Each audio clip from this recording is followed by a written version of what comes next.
वहाँ से इतना क्लोज है कि अगर आप पट्टी को हिट करने से पहले टर्न इनिशिएट नहीं करते तो आप बॉर्डर वायलेट कर सकते हैं। हमने फिर उन लोगों को भी पायलट बनाया है जिनको स्कूटर भी नहीं चलाना आता था, क्योंकि मेरे दिमाग में था ये कि भाई ऐसा नहीं है कि इसमें कैपेबिलिटी नहीं है। सर जैसे एक MiG-21 जिसे कहते हैं उसको लोग ट्रेड करते हैं एज अ फ्लाइंग कॉफिन। उसमें फिर अगर ज़्यादा उड़ेगा तो ज़्यादा एक्सीडेंट्स के चांसेस रहते हैं। उसमें टेक ऑफ्स एंड लैंडिंग्स बहुत ज़्यादा, आफ्टर ऑल वो पुरानी थी, पुराना जनरेशन एयरक्राफ्ट था।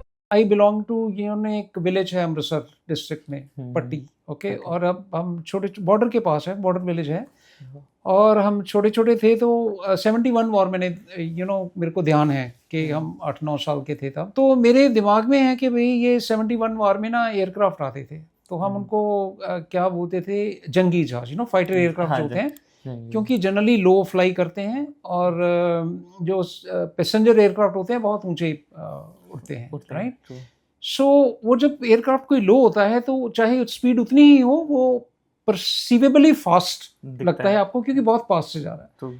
तो तब लोग बोलते थे कि अच्छा ये जंगी जहाज है, और जंगी जहाज की पहचान क्या होती थी, हम देखते थे कि वो ना ऐसे टेढ़ा है हमेशा, कि जंगी जहाज टेढ़ा उड़ता है। हाँ। ये पहचान बन गई थी हमारे गांव में, हमारे दोस्तों में, कि जंगी जहाज टेढ़ा उड़ता है। और see as luck would have it, who knew कि this is I am talking of 71, और अगर हम बात करें 30-33 और ज़्यादा ही 2002 में, मैं पठानकोट में स्क्वाड्रन कमांड कर रहा था। अच्छा। और पट्टी was in my local flying area.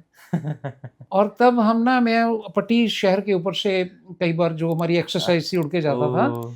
और मज़े की बात है कि बॉर्डर वहाँ से इतना क्लोज है कि अगर आप पट्टी को हिट करने से पहले टर्न इनिशिएट नहीं करते तो आप बॉर्डर वायलेट कर सकते हैं। जो एक सेफ डिस्टेंस होता है ना बॉर्डर से, आपको उसमें वायलेशन नहीं करनी है फाइटर एयरक्राफ्ट को। तो what happens is you had already initiated the turn before hitting the town, and the full town passes in your turn. So the only thing people from below see कि भाई ये टेढ़ा उड़ता है। अच्छा। Okay? So that is my first brush past with Air Force. Okay? जहाँ तक air force join करने का मसला है, वो मेरे एल्डर ब्रदर आर्मी में थे, ओके। वो 71 में उन्होंने वो उसमें थे, वॉर में थे तब। काफ़ी डिफरेंस है मेरे और मेरे ब्रदर में, जैसे पुराने ज़माने में होता था, okay. So what happens is, मेरे को एक जज्बा था कि मैंने फ़ौज ज्वाइन करनी है, ओके। एयरफोर्स में इंटरेस्ट हुआ, एयरफोर्स के लिए एग्ज़ाम दिया, उसमें सेलेक्ट हो गए। बट मैं बात बताना चाहूँगा यंगस्टर्स को कि मेरे को भी बहुत डर था पहले कि एयरफोर्स में कैसे पायलट बनेंगे। It appeared so difficult. और देखो मैंने मतलब स्कूटर चलाना बहुत देर से सीखा, और जब मैंने प्लेन चलाना कार चलाने से पहले सीखा। मैंने कार चलानी एयरफोर्स में सीखी और प्लेन चलाना पहले सीखा ना। इसमें क्या है, what lesson I want to give is कि इट इज़ नॉट दैट कि it is more difficult to drive a car than plane. ऐसा नहीं है कि कार मेरे को चलानी नहीं आती थी। द फैक्ट इज कि कार थी नहीं मेरे पास। कार होती तो वो भी चला लेते। और बाद में जब मैं इंस्ट्रक्टर रहा हूँ और चीफ इंस्ट्रक्टर रहा हूँ, हमने फिर उन लोगों को भी पायलट बनाया है जिनको स्कूटर भी नहीं चलाना आता था, क्योंकि मेरे दिमाग में था ये कि भाई ऐसा नहीं है कि इसमें कैपेबिलिटी नहीं है। सर्विस सिलेक्शन ने सेलेक्ट करके भेजा है, सब कुछ देख के भेजा है, सिर्फ अपॉर्चुनिटी नहीं थी। So everything which is you are trained for, अगर आप सिलेक्शन के लिए जाते हैं कल और सिलेक्शन हो जाती है आपकी, तो फिर आप बेफिक्र होकर ये समझ सकते हैं कि आप पायलट बनने के लायक हैं। और फिर वो ट्रेनिंग एस्टेब्लिशमेंट्स जो हैं हमारी, उस तरीके से वो बनी गई हैं कि आपको पायलट बना देंगे वो। Okay, so that is a kind of message for you that if you are interested in doing something, if you think that this is a good thing, after you listen to this complete thing, and then that should not be the consideration, और यार ये डर नहीं होना चाहिए कि यार मेरे से नहीं होगा, या ये तो बहुत मुश्किल है, या मेरे को तो अभी स्कूटर चलाना नहीं आता, मैं जहाज कैसे चलाऊंगा। इसका कोई रिलेशन नहीं है एक दूसरे के साथ। नहीं sir, thank you so much for giving this clarity sir. And I guess ये बहुत अच्छा थॉट है आपका भी कि इट्स नॉट राइट कि we are giving you the motivation, it's about I am giving you the reality check. This is the reality, and if you feel this belongs to your life, if you believe that you connect with this, then that's your choice to get into this Absolutely. और एक और बात मैं बताना चाहूँगा यहाँ पे, पहली बार मैंने एयरक्राफ्ट एयरफोर्स एकेडमी में देखा। अच्छा। मैं कभी सिविल एयरक्राफ्ट में भी ट्रेवल नहीं किया था। अच्छा। सो पहली बार जब एयरफोर्स एकेडमी में गए और एयरक्राफ्ट देखा पास से, किरण एयरक्राफ्ट था जिसमें हमको ट्रेनिंग दी जा रही थी, और शुरू में बड़ा अजीब लगा क्योंकि ये डिफरेंट एक्सपीरियंस है, बिल्कुल डिफरेंस है। पर वो फिर ऐसा है कि मेहनत से या कैपेबिलिटी से जैसे करते करते करते करते, तो आई एम प्राउड टू से कि जब हम पास आउट हुए, I passed out with best in flying trophy in my course. Wow! So I was kind of adjudged best cadet in flying. और ये जर्नी है, दैट मीन्स पॉसिबल था। Possible है सर, या ट्रूली। तो ये जो अगर मेरे लिए पॉसिबल है तो आई सपोज किसी के लिए भी पॉसिबल हो सकता है। सिर्फ उसको रियलाइज करने की जरूरत सर इसमें अगर एक सवाल आपसे पूछा जाए, मतलब एक रेगुलर डे कैसा साउंड करता है, like being into the airforce ecosystem? है। Regular day is like a regular day, because फिर आपका वो रूटीन बन जाता है। फ्रॉम टाइम टू टाइम देखिए, आप डिपेंड करता है किस पोजीशन में है, कहाँ पे पोस्टेड है। अगर आप देखिए एयर हेडक्वार्टर में पोस्टेड है तो it is like any other office. अच्छा, so you go there, You go there 9 o'clock, it starts. you do the documentation You work. go to documentation, you do file work, you take decisions, you do move things, okay?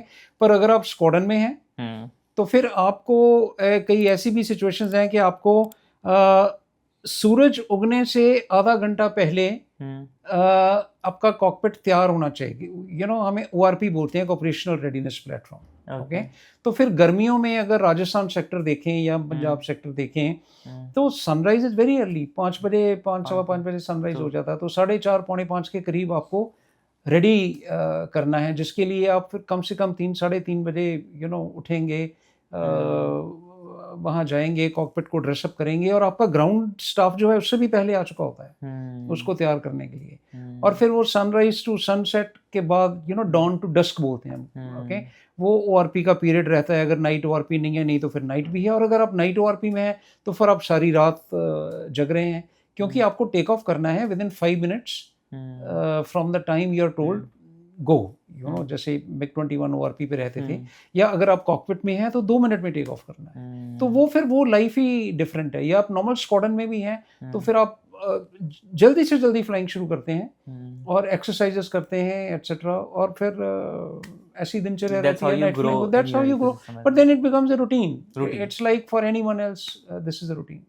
Sir जैसे एक MiG-21 जिसे कहते हैं, उसको लोग trade करते हैं as a flying coffin, तो ये भी कोई मिथ है या मतलब is it a reality? And why is it stated? See, reality नहीं है, बिकॉज व्हाट हैपेंस इज ये थोड़ा मीडिया जो सेंसेशनलाइज करती है, because they want the news to cell.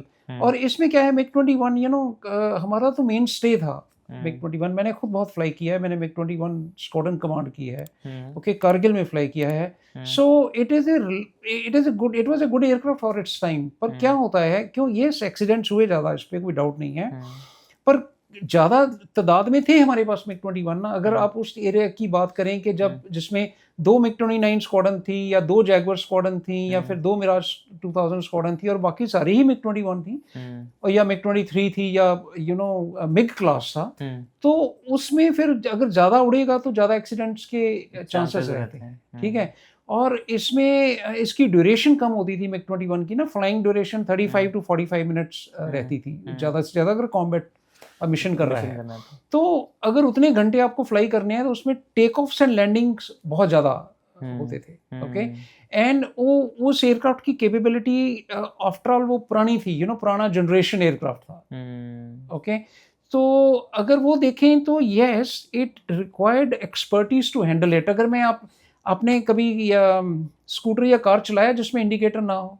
No. Okay, हमने चलाया है। मैंने स्कूटर चलाया है जिसमें आपको अगर बाएं मुड़ना है तो हाथ से इशारा करना पड़ता था, ऐसे करके।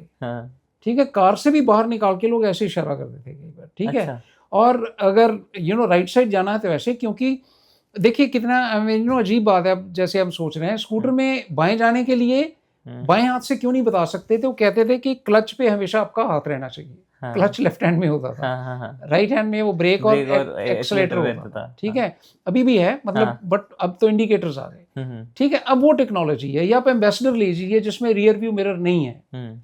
ठीक है, या इतनी टेक्नोलॉजी नहीं है। हो सकता है कि अगर आज आप एम्बेसडर चलाएं तो आप ज़्यादा बार उसको पीछे ठोक दें, क्योंकि उसका हैंडल करने का तरीका अलग है। और अब क्या है कि जैसे जैसे टेक्नोलॉजी बढ़ती गई, लोग ज़्यादा टेक सेवी होते गए, तो एयरक्राफ्ट जिनमें ये फैसिलिटीज़ नहीं थी, जो कि मिराज 2000 में हैं, जो सू-30s में हैं, जो मिग-29s में हैं, तो कभी ऐसी सिचुएशन में आ जाते थे पायलट्स जहाँ से प्रोबेबली निकलना मुश्किल हो जाता था। And it created accident. Actually accident से उतनी प्रॉब्लम नहीं थी जितनी fatal accidents. So it took a lot of lives, you know, and that is how it got that stigma, you know, because a lot of people lost their lives. Yeah. But it is not that the aircraft per se, any aircraft went into the air which was not flyworthy. Because everybody is signing the aircraft, everybody is checking all the you know equipment. कोई भी आपको ये नहीं बोलता था कि भी ये एयरक्राफ्ट में कुछ प्रॉब्लम है, आप इसको डाल लीजिए, ऐसा नहीं। सो मेरे 1000 से ज़्यादा यू नो आवर्स हैं मिग-21 पे, touch wood, without any accident और इंसिडेंट।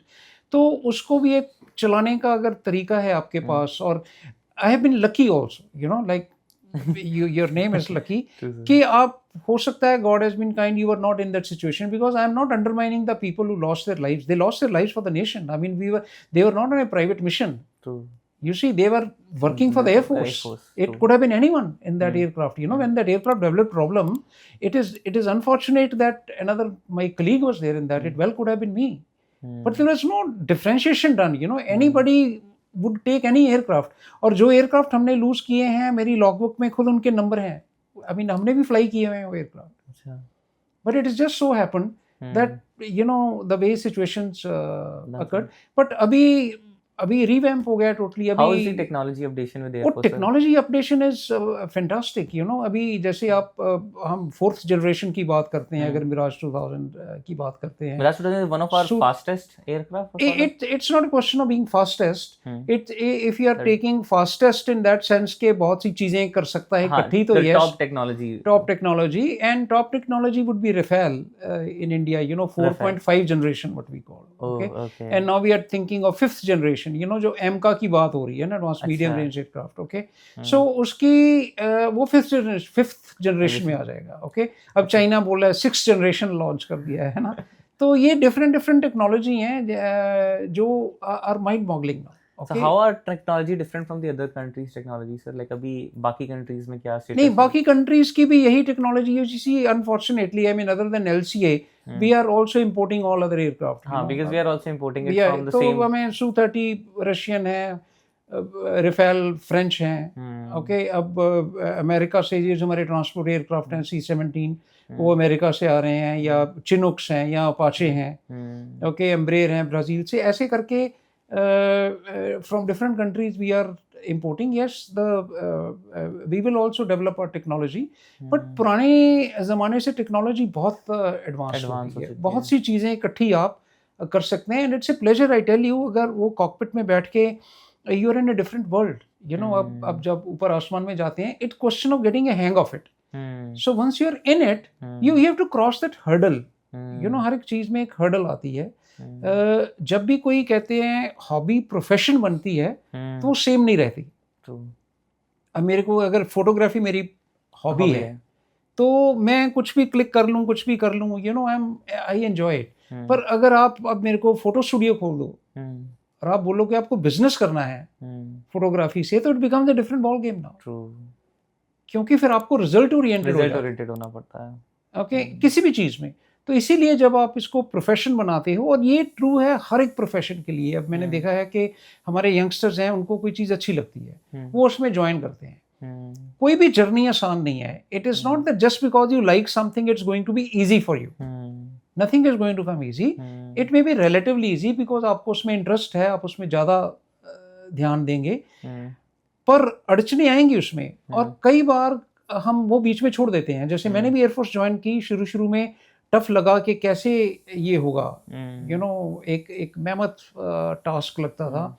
कई बार दिमाग में आता था कि ये इसको किया जाए, छोड़ दिया जाए, कैसे किया जाए, तरह के ख्याल आते हैं, और हर एक के दिमाग में आएंगे। But you just have to hold on, you have to see कि भाई यार, इसको जब मैंने सिलेक्ट किया था तो कुछ सोच के किया था, तो इसको क्यों छोड़ा जाए। वो सिर्फ एक आपको हम्प क्रॉस करनी है। अगर वो हम्प क्रॉस कर जाते हैं आप, तो then life is beautiful. I mean, nowhere in the world you will get exposure to such a technology in live environment.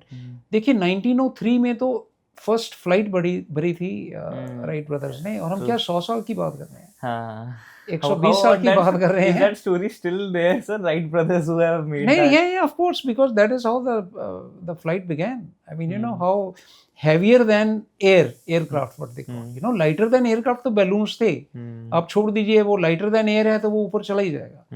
To sustain heavier than aircraft flight is just 1903 was the beginning, and we are in just 122 years. 122 years is not a very long period in but we have done a lot technology. many things. Lot, yeah.